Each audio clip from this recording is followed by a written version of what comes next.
Good morning, students.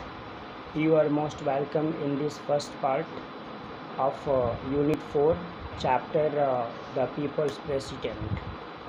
It has been described about our former President, Dr. APJ Abdul Kalam.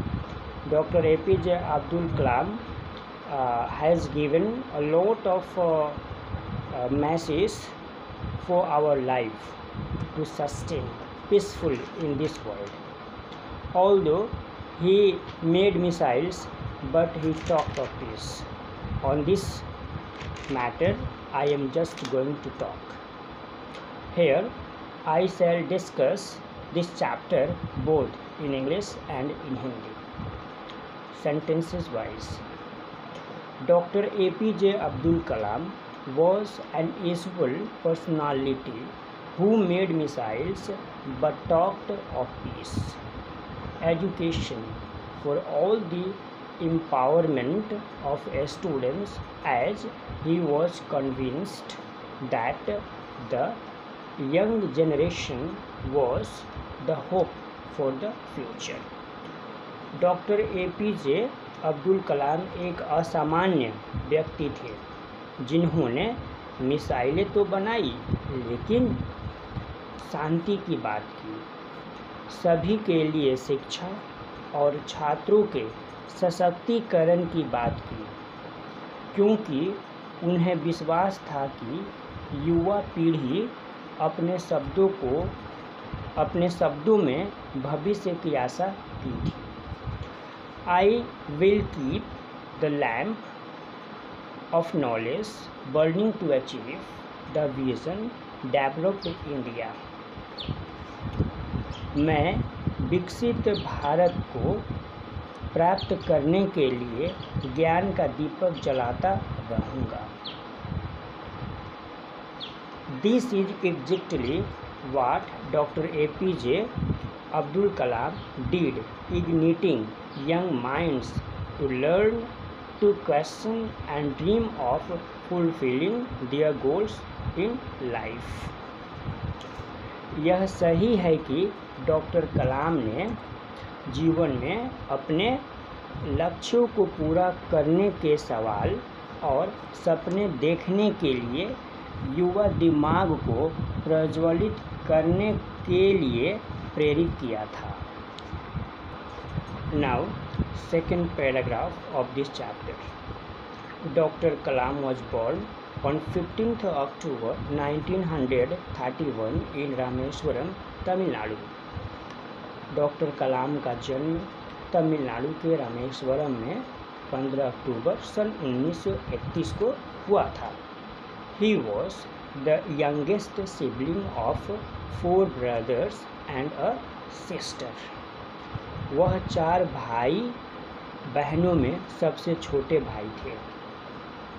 His father owned a ferry while his mother was a housewife.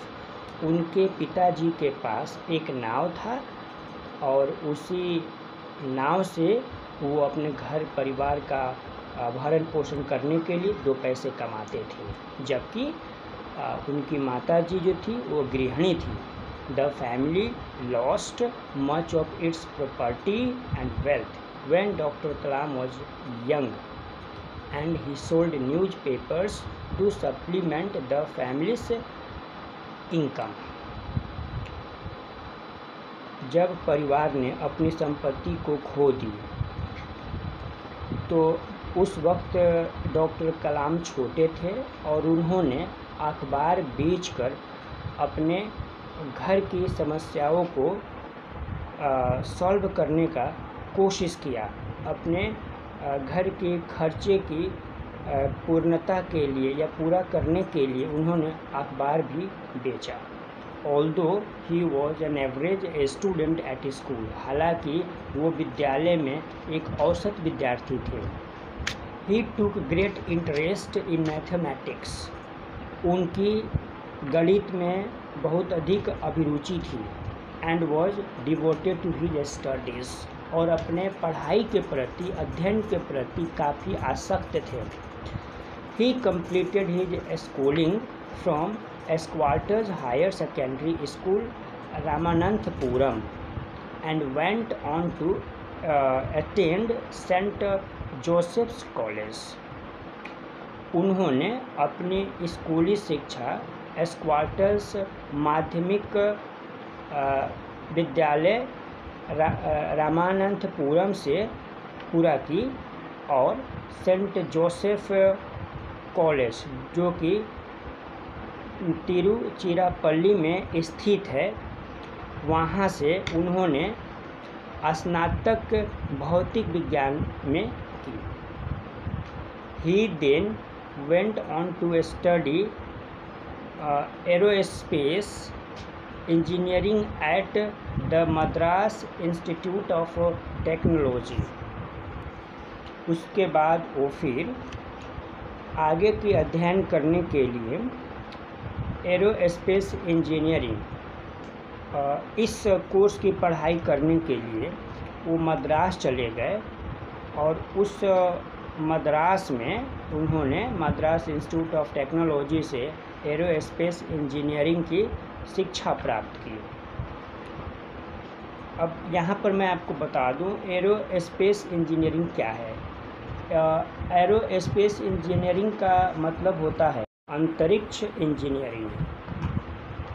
After his graduation he joined the aeronautical development establishment of the Defense Research and Development Organization DRDO as a scientist. अपनी स्नातक की पढ़ाई पूरा करने के बाद उन्होंने aeronautical development establishment of the defence research and development organisation से एक वैज्ञानिक के तौर पर जुड़े. ठीक है. अब aeronautical development establishment of the defence research and development organisation का मतलब होता है रक्षा अनुसंधान और विकास संगठन. In this way, in this first part, I have taught you the Hindi meaning of 2 paragraphs. I hope you will have got this chapter from the core of your heart. In next episode, I see you. For that, thank you and have a good day.